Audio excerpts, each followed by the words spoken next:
राधे राधे, हरे कृष्णा। कैसे हो आप सभी लोग? आशा करती हूँ आप सभी परम मंगल में होगे, स्वस्थ होगे, अच्छे होगे।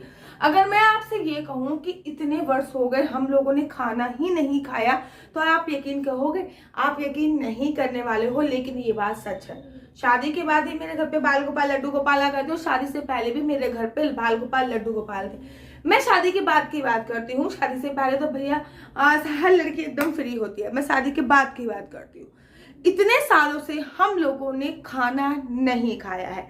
क्यों? क्योंकि इतने सालों से हम लोगों ने खाने की जगह प्रसाद का सेवन किया है। अब उस खाने को हमने प्रसाद कैसे बनाया, आज की वीडियो इसी पे आधारित है। हम लोग जो भी कुछ बनाते हैं, सबसे पहले अपने बाल गोपाल लड्डू गोपाल को समर्पित करते हैं, चाहे वो जल ही क्यों ना हो। सुबह सुबह हम अपने बाल गोपाल लड्डू गोपाल को दूध समर्पित करते हैं। उसके बाद दूध समर्पित करने के बाद उस दूध की ही हम लोग चाय बनाते हैं, वही दूध हम लोग पीते हैं। इस प्रकार से हम लोग दूध का भोग लगा के फिर वो दूध प्रसाद के स्वरूप हम सभी लोग खाते हैं। सुबह सुबह हम लोग लड्डू गोपाल को पानी समर्पित करते हैं। फिर वो जो पानी है वो हम तांबे के लोटे में, तांबे के जग में मिला देते हैं। फिर पूरे दिन हम उसी पानी का पान करते हैं। तो इससे प्रतीत होता है कि हम लोग पानी का भी प्रसाद ही पाते हैं।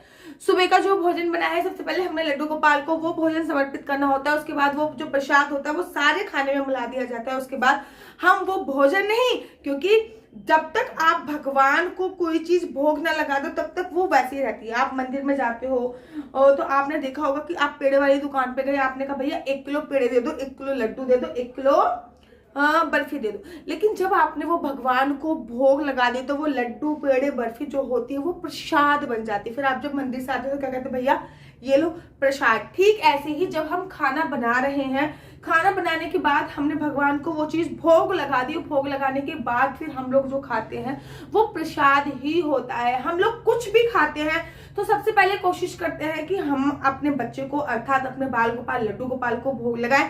लड्डू गोपाल को भोग लगाने के बाद अगर हम वो खाते हैं तो खाना में सकारात्मक ऊर्जा वैसे ही बढ़ जाती है। देखिए, खाना बनाते इस वक्त अगर आप नकारात्मक सोच रहे हो, अगर आपके दिमाग में किसी की निंदा चल रही है, किसी की चुगली चल रही है, तो वो खाना भी सात्विक नहीं रहेगा। वो खाना भी तामसिक भोजन की श्रेणी में आता है। आप लोगों ने देखा होगा गुरुद्वारे में या फिर भंडारे का जो खाना होता है कितना स्वाद लगता है, आप लोगों ने देखा ना। लेकिन वही बात मैं आपको बता रही हूँ कि अगर आप खाना बनाते समय भजन चल रहे हैं, राधे राधे का नाम चल रहा है, राधे राधे का उच्चारण चल रहा है, तो उस खाने का जो टेस्ट होता है वो तिगुना तिगुना बढ़ जाता है। क्यों?